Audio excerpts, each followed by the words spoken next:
Hello welcome to singer Buchi YouTube channel. ఈరోజు India versus Pakistan match హోరాహోరీగా జరగబోతుంది. 2017 champions ట్రోఫీలో పాకిస్తాన్ ఇండియా మీద గెలిచింది. 2025 మ్యాచ్లో ఇండియా పాకిస్తాన్ మీద రివెంజ్ తీర్చుకుంటుందా లేదా అనేది మనం చూసేయాలి. నాకైతే ఇండియా ఈసారి విన్ అవుతుంది అని అనిపిస్తుంది. మన ఇండియన్ కెప్టెన్ రోహిత్ శర్మ ఈసారి టాస్ గెలిచి ఫీల్డింగ్ తీసుకుంటారా లేదా బ్యాటింగ్ తీసుకుంటారా? నాకైతే ఇండియా బ్యాటింగ్ తీసుకుంటే బెటర్ అనిపిస్తుంది. మంచి టార్గెట్ సెట్ చేసి పాకిస్తాన్కి ప్రెషర్ పెడితే ఆటోమేటిక్గా ఇండియా విన్ అయిపోతుంది అని అనిపిస్తుంది. Father of Pakistan chase master Virat Kohli Pakistan match ఉంటేనే చెలరేగిపోతారు.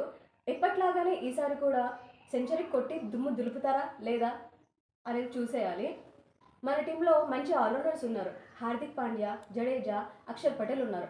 వీళ్ళు ముగ్గురు మంచిగా పర్ఫామ్ చేస్తే మనకి మ్యాచ్ గెలిచే ఛాన్సెస్ చాలా హై ఉన్నాయి.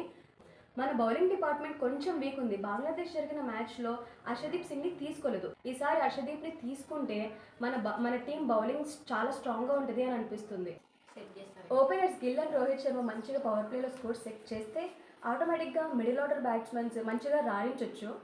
ఈ మ్యాచ్లో మన ఇండియా 300 స్కోర్ సెట్ చేస్తే ఈజీగా విన్ అయ్యే ఛాన్సెస్ ఉన్నాయి. మన విరాట్ కోహ్లీ సెంచరీ చేస్తారా లేదా కామెంట్ సెక్షన్లో తెలియజేసేయండి.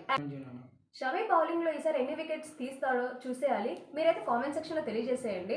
ఈసారి ఇండియా పాకిస్తాన్ మీద రివెంజ్ తీర్చుకుంటుందా లేదా చూసేయాలి. Okay, please like, share and subscribe to my channel. Bye by.